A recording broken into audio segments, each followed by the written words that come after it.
Hello everyone, welcome to the last unit for midterms.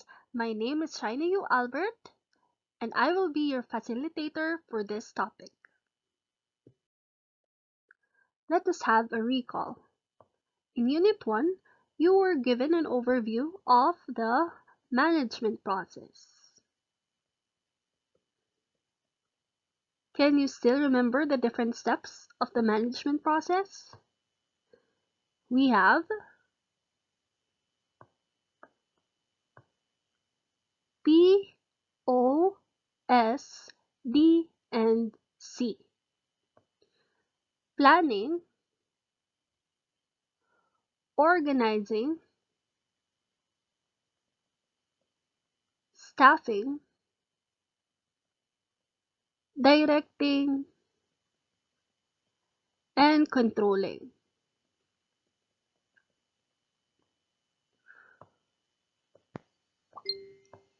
In Unit 2, you focused on the first step, which is planning. So for this lecture, we are going to talk about organizing. What are the different principles of organizing? And what is the importance of having an organized system?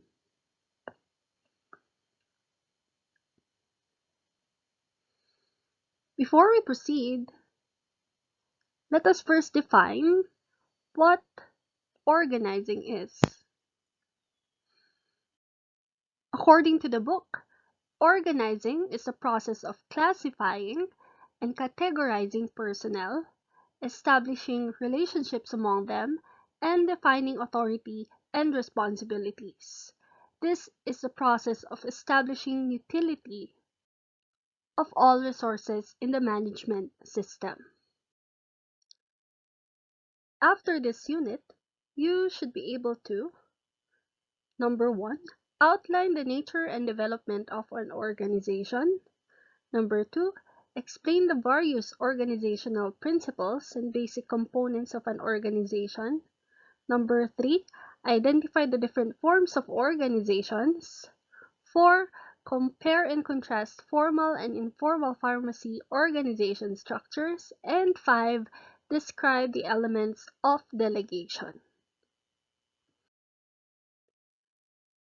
Unit 3 is divided into 4 parts: the working principles, the definition of terms, the organizing process, and delegation. Organizing is primarily focused on determining the functions of individual efforts in an organization. It embraces the following working principles. The first working principle is the principle of objective. Let's look at it this way. It is easier for you to work efficiently when you have just one goal in mind,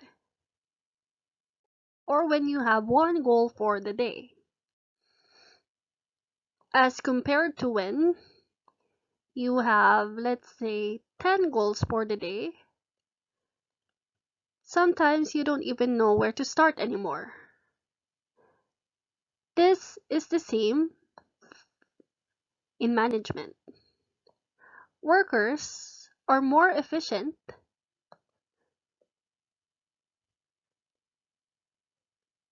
when everything they are doing is geared towards one objective. Which is why, as a manager, you should define organizational goals, departmental goals, and individual goals. Let's say, for example, this is you, the manager, and these are the different departments of your pharmacy. Without a common objective, the different departments will start setting up their own goals. For example, the goal of one department is to make money. The goal of the next department is to be the leading pharmacy in the Philippines, while the goal of the third department is patient care.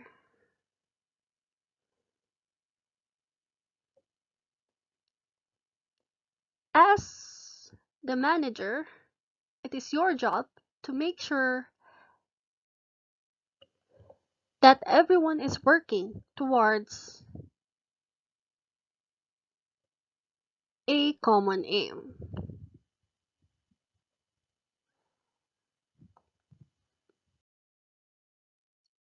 The second working principle is the principle of specialization. Let's say, for example, your boss asks you to make a website. Will you be able to do that efficiently? Of course not. You are a pharmacy graduate and you were never taught how to make a website during your undergrad years. This is again the same in management. People are more efficient when they work in their area of specialization, which is why every individual should be assigned to a duty according to his skill and qualification. I think this is the principle that is commonly violated because pharmacists in the community pharmacy setting are asked to be managers. They are asked to be cashiers. They are asked to make inventories.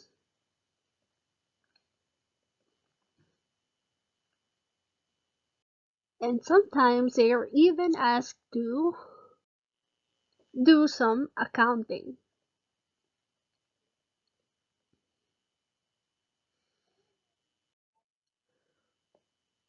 Once you graduate and find a job, will you be allowing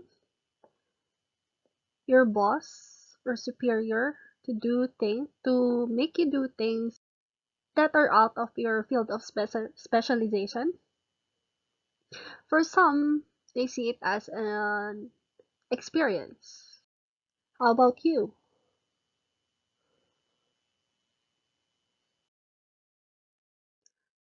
The third working principle is the principle of logical arrangement. Work arranged logically results in greater accomplishments and highest personal satisfaction. It is much easier for our brains to process things when they are neatly arranged and organized.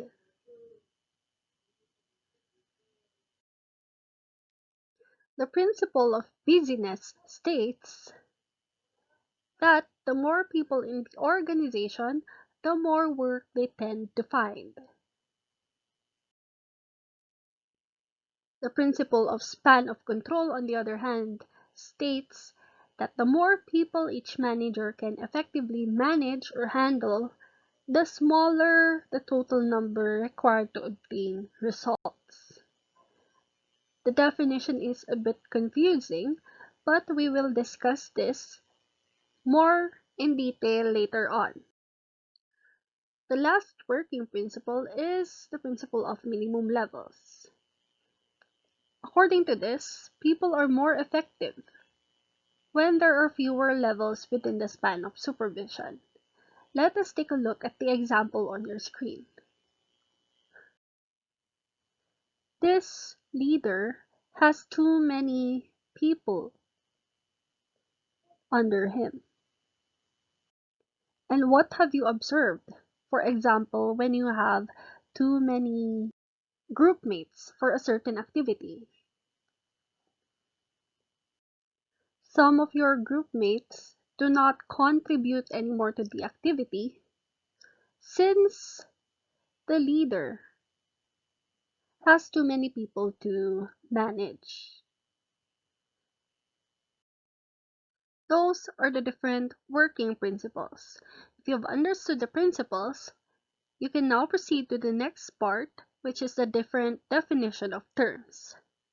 Or you can also pause this video and proceed to the short quiz, which is uploaded on a Google form.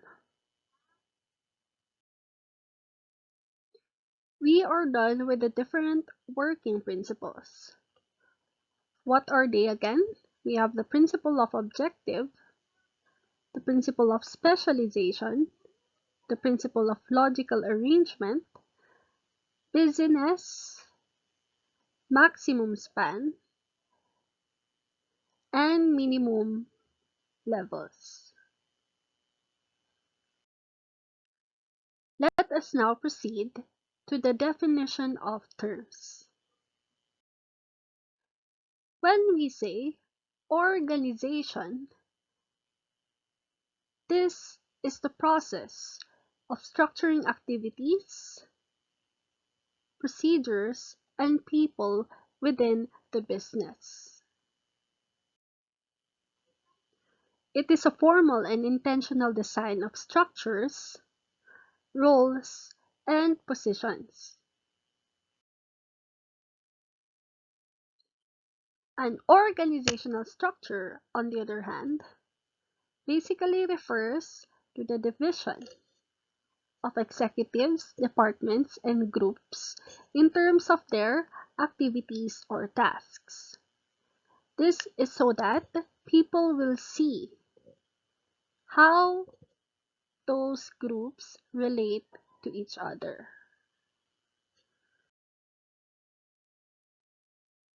An organizational chart, on the other hand, is a visual representation which is used to depict the hierarchy of an organization. Let us take, for example, St. Louis University.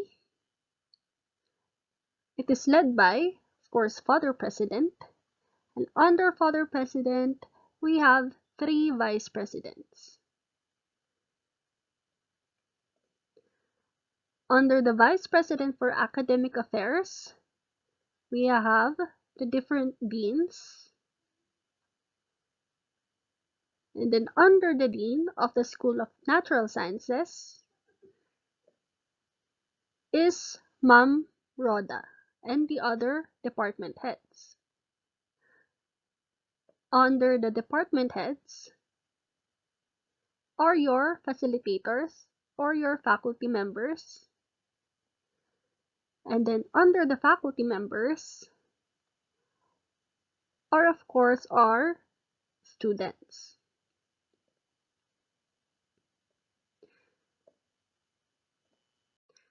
If, for example, we caught a student cheating, do we report it right away to Father President?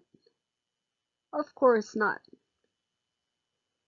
There is a hierarchy that needs to be followed. So if we have concerns, we will report them to Ma'am Rhoda, who will relay the information to the dean, and so on and so forth.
And that ends part 2, definition of terms. The organizing process is a bit long, so we are going to discuss it in another video. Okay, so that ends part 1 of Unit 3. Thank you for watching, guys. And please don't forget to answer the short formative quiz on the Google form. Have a great day!